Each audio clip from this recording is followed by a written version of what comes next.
Okay, Max had a few requests of the commissioners. What were some of the things you were requesting? On this go around, just some follow-ups from the other commissioners courts that we had. So we had a couple change orders, one to a jet bridge, another one to the beacon, making some adjustments on quantities for the beacon, and then jet bridge we had a door frame that needed to make proper adjustments to make sure that we properly fix that area and address some other issues that we had as far as safety, the door opening the proper way, and widen it for wheelchairs to make sure that they pass through there comfortably. Make sure there was no ADA issues with that.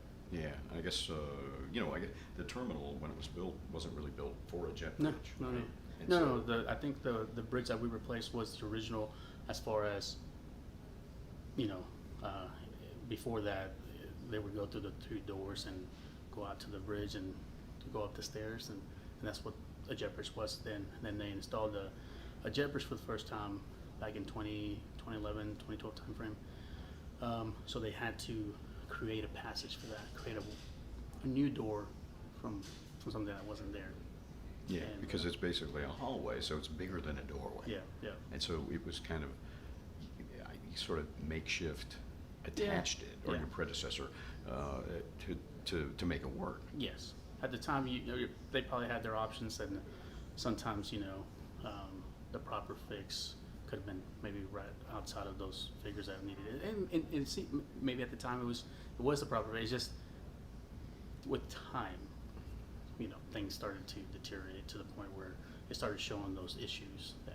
So it was, I guess, where it was connected, it was leaking eventually. It was leaking, and then the way the frame was installed, it opened inward versus into the building. So security, safety wise, is you always want that frame to hit on the stud to stop it from breaking it. So it's a couple of things that could have been better. So it costs a little bit of money to basically make the jet bridge like part of the building. Yeah, I mean, it's one of those things. They engineer it at a factory and they take measurements, and you can only do so much from measurements from a distant location. They kind of ask you questions. You do measurements yourself. You send them back. It's like a process.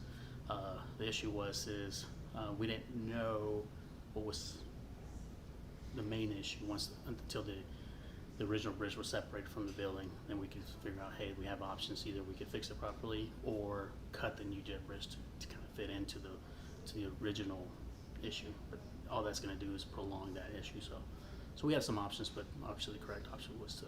So how much did that part of it end up costing? About $17,000.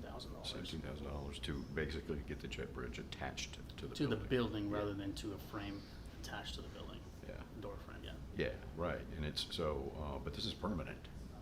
Yes. Okay. Yes. Rather than this makeshift thing that you'd have to do repairs on. It's interesting how they did it. I don't know the thought process in that time frame, but things changed, and we wanted to make sure that it was part of the building rather than an attachment to the building. Yeah. Okay.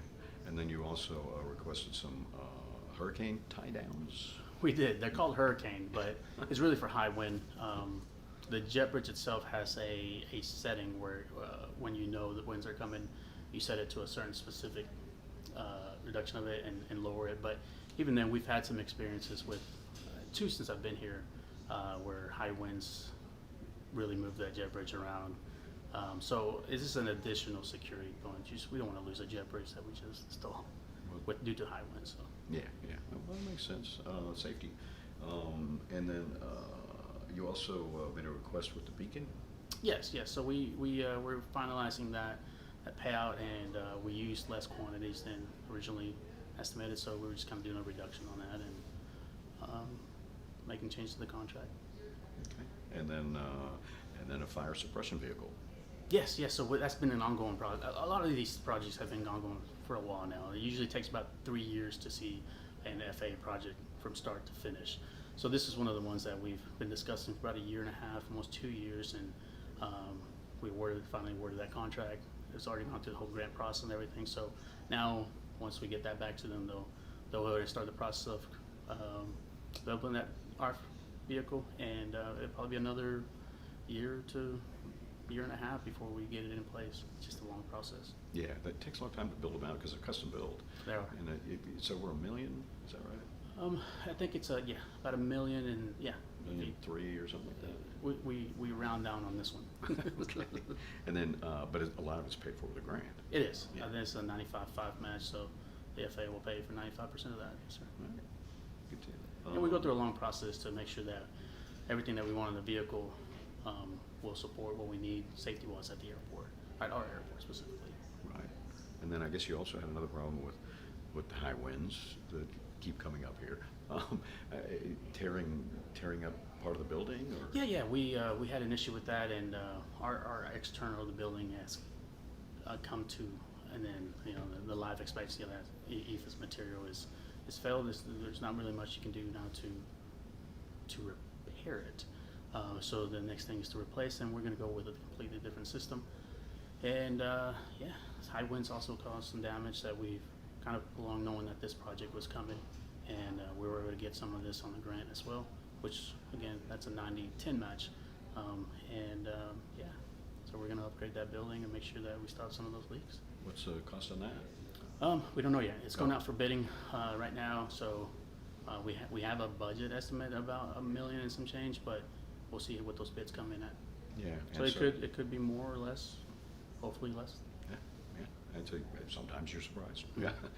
So I guess the issue is just kind of one spot, but really to do the repair correctly, you have to do a lot of the building, right? Yeah. As far as the siding goes. Correct. Yeah. So the issue with that is if the system's failed as entirety, if you fix one area, there's no guarantees that the other areas will not cause some leakage from that. So it's hard for people to do repairs and then warranty their work. So. Oh yeah. Yes, sir.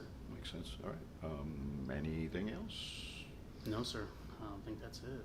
That's it for now. Well, I guess the jet bridge test, it's happening, right? It's So like working. we should have that bridge right now as we speak. Right now, they're operating it, going through the cycling of it.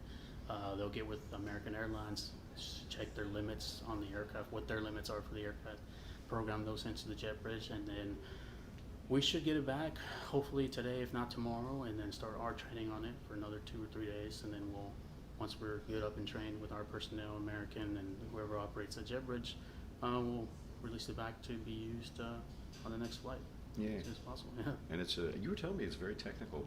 It is. It knows who is running it, right? Yes. Yeah. It should. Well, whoever's logged in You have at to the log time, in. it'll tell you who's logged in, and not just that, it'll tell you where the issues are at. If it does have a limit issue, it'll tell you where the failure is at and what do you need to fix it. So it's good. It's a good thing for us. So we're not chasing issues. We should go to the screen, figure out where the issue's located, and come up with a plan to fix it. Yeah. Which we shouldn't have issues for a while. That's true. So I guess electrically, they're testing the system, make sure everything works, and it operates a little bit differently than the previous one. I A guess. little bit, just a little bit, but they're all almost the same. It's just this one does rotate about 180 degrees, and the other one was kind of a singular, so we can do 2 aircraft at the same time if needed. Typically, it would be like a divert or something like that. So you could, rather than having to wait for the other aircraft to leave before you can service another aircraft. All right. Thanks a lot, Max. Yes, sir.